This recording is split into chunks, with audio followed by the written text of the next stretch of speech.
So enough ranting about LeBron James and Giannis.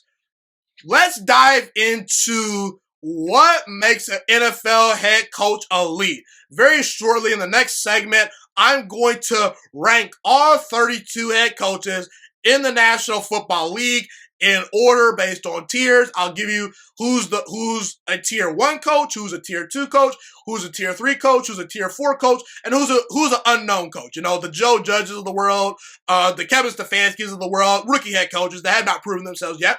But I want to go over what is my definition of an elite head coach. And a little spoiler alert right here. The elite coaches that I have in tier number 1 are in no particular order: Bill Belichick, Andy Reid, Mike Tomlin, John Harbaugh, Doug Peterson, and Sean Payton. And that's 1, 2, 3, 4. That's 6 head coaches. That's 6 head coaches in the elite tier as of 2020 in September, in which I'm recording this episode. And by the way, Pete Carroll, he's very, very close. I'll explain later in this episode why Pete Carroll is not quite an elite head coach. I do think that his lack of adjustments at times has kind of hurt him, as of right now. A couple years ago, Pete Carroll, he was an elite head coach, but I think that he just misses out on being elite just because of his refusal to use Russell Wilson the correct way and his refusal to make adjustments. But what do all 6 of these head coaches do well that make them elite? I look at 6 things when evaluating how good a head coach is. Number 1, do they have a presence about them? Number 2, are they a great decision maker? Number 3, are they organized? Number 4, can they make adjustments? Number 5, do they understand the personnel on their team and adjust accordingly to that? And number 6, do they know X's and O's, and are they a football genius or sort of a little bit creative, okay? You have to at least know X's and O's to a certain degree. So are you football smart? Do you know X's and O's, okay? When I talk about presence, I think about coaches like Bill Belichick and Mike Tomlin that can command a locker room. Players respect them. They listen to them. There's a little bit of a fear factor when you come across Bill Belichick and Mike Tomlin and, some of these coaches, the players respect those guys. They listen to those guys.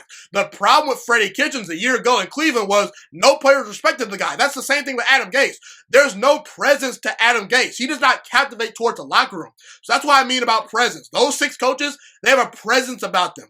Number 2, all these head coaches are pretty good decision makers in high leverage moments, especially Doug Peterson. Doug Peterson, when it's 4th and 1, when he has to go for it on, 4th and 5, if there's a big third down situation, I think Doug Peterson is actually one of the better head coaches in the NFL at figuring out what play is going to work and allowing his team to execute that play. The same thing can be said for Andy Reid and sometimes Sean Payton, Bill Belichick, John Harbaugh. All these guys, they make the right decisions in the high leverage moment. Do I kick a field goal right here? Do I go for it on 4th down? Should I punt the football right here? Situational football. Those guys figure it out. That's what makes these guys elite. Number 3, are you organized? How prepared are you?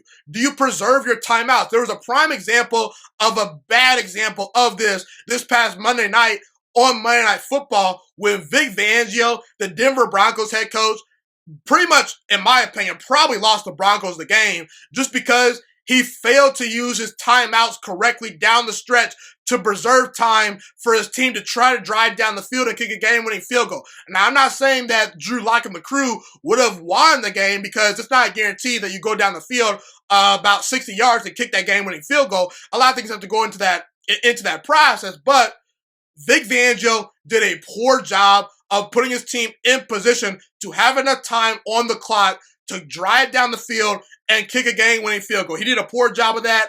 So I look at guys like Andy Reid, John Harbaugh, Bill Belichick. These guys are organized. They never are spending timeouts in the wrong way. Sometimes Andy Reid is a prisoner of that, but Andy Reid, he's been to 2 Super Bowls. He's an excellent head coach. I think he's probably the best head coach since Bill Belichick. He has some flaws, but, look at these guys. All these guys are organized in their own way, okay? Number 4, can you make adjustments? And not just adjustments week to week, not just adjustments drive to drive, but adjustments play to play. These guys can make adjustments week to week. They can make adjustments on the fly, right when they need to, drive to drive. And they can do that sometimes on a play-by-play basis like the Andy Reids and Sean Paytons of the world, okay? Also, number 5, I think Sean Payton is probably the league leader in this category as far as understanding the personnel that you have put in place and knowing what my team can do and what my team can't do. Sean Payton is so excellent at figuring out what players are good at and what players are bad at, and he maximizes those players' strengths and hides their weaknesses. Bill Belichick is very good at this too, you know. I see so many coaches in the NFL try to make players be something that they are not. These guys, they're excellent. They figure out what players do well and where their weaknesses. They hide those weaknesses and they use those players accordingly. And last but not least, these head coaches are pretty creative. They know football. They're football smart. They're creative. They're smart. They're not stubborn. They're not rigid. That's a big reason why Pete Carroll is not in this category anymore as of September 2020, because he refuses to make adjustments. These guys are football smart. They know X's and O's. Doug Peterson, Sean Payton, John Harbaugh, Mike Tomlin, Andy Reid, Bill Belichick. All those guys are very creative and smart, and they know their football. So that, in my opinion, is the whole totality of my definition of an elite head coach. Head coaches that have a great presence about them. Head coaches that make great high leverage, that are great in high leverage decision moments. Coaches that are organized.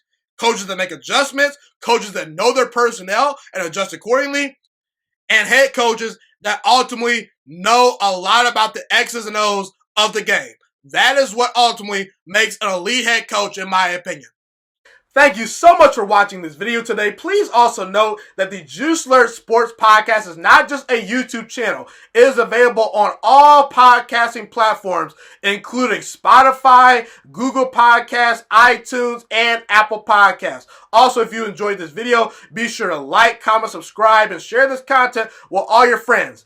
This podcast is my favorite thing in the entire world right now. It is my passion. And I want more people to listen to this podcast. I really want this podcast to grow. Also, a fun fact about me is that I want to go into the sports broadcasting and media world once I graduate from the University of Toledo, a college in Northern Ohio. I am looking to become one of the next great sports broadcasters and analysts out in the world. And I potentially would like to start my own network if this podcast really truly grows. Or if I fall short of that goal, I would love to work for a big time network like ESPN or Fox Sports 1. I am open to all networks. So if you believe in my dreams and you see or hear my passion through the screen, be sure to tell all your friends about the Juiciest Sports Podcast. Stay motivated, you guys. Have a God bless day, and I'm out.